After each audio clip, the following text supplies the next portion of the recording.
শর্ত সাপেক্ষে যে অন্নপূর্ণা যোজনা এটা যেন সবাই পায়, তার জন্য এবার থেকে বিজেপি মহিলা মোর্চা নতুন কর্মসূচি নিচ্ছে, নাম বৈঠকি আড্ডা। এই আগামী মাসের শুরু থেকে এটা শুরু হচ্ছে, সব উপভোক্তারা পায়। দেখুন, আমরা প্রথম দিন থেকে বলে এসেছিলাম যে আমরা চাই যারাই লক্ষ্মীর ভাণ্ডার পাচ্ছে তারাই সবাই অন্নপূর্ণা পাবে।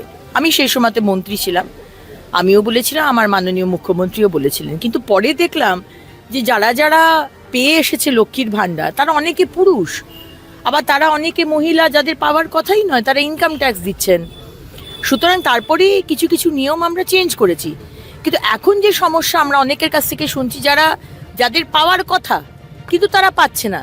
অনেকে আছে যারা এই সিস্টেমের মধ্যে ঢুকে আছে, যারা আগের সরকারের এখনো তোষামদি করে চলছে, এবং যারা জেনুইন তাদের নামগুলো তুলছে না, আপলোড করা হচ্ছে না। সেই সমস্যা যখন মাননীয় মুখ্যমন্ত্রী জানলেন, উনি পরিষ্কার নির্দেশ দিয়ে দিয়েছেন, সেরকম যদি কোনো হয় স্পেসিফিক্যালি আপনারা লিখে জানান, তাদেরকে দিয়ে দেওয়া হবে। দিদি, অনুব্রত ঘনিষ্ঠ বীরভূমে যে টাকা উদ্ধার হয়েছে যার বাড়ি থেকে, এবং কাজলের ঘনিষ্ঠ, কি বলবেন? এটাই বলার যে কত টাকা মানুষের লুট হয়েছে। এই টাকাগুলো তো আর টুলু মণ্ডলের নিজস্ব নয়, এগুলো পাথর চুরি করে টাকা, বালি চুরি টাকা, কয়লা চুরি, আর কি চুরি উনি করেছেন সেটা উনি এবং ওখানকার লোকজন জানেন। কিন্তু এটা সরকারের ট্রেজারিতে আসার কথা ছিল।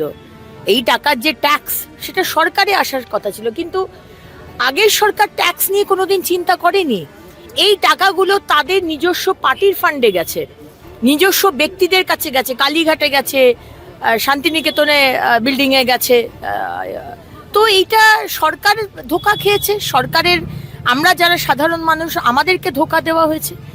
এবং আজকে 15টা বছর সরকার থাকতো, তারা জানতো না যে টুলু মণ্ডল এবং টুলু মণ্ডলের মতো কারা এরকম কোটি কোটি টাকা মানুষের লুট করছে।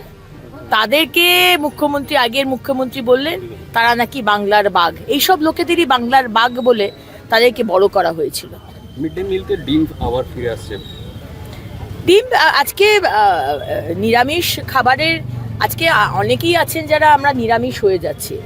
অমিতাভ বচ্চন আমাদের মানে ম্যাটনি আইডল, তিনি নিরামিষ খান। বিদেশের বেশিরভাগ লোকজন তারা এখন করছেন যে কমপ্লিটলি নিরামিষ খেতে হবে, মানে ওটাকে কি বলে, মানে ডেয়ারিও চলবে না, দুধ প্রোডাক্টসও চলবে না। তো নিরামিষ খেলেই যে পুষ্টিকর খাবার হয় না, এটা তো ভাবার কোনো কারণ নেই। কিন্তু মাননীয় মুখ্যমন্ত্রী এই ব্যবস্থাও করে দিয়েছেন যে যারা ডিম খেতে চায়, বাচ্চারা যারা বাড়িতে ডিম খায় তারাও ডিম পাবে।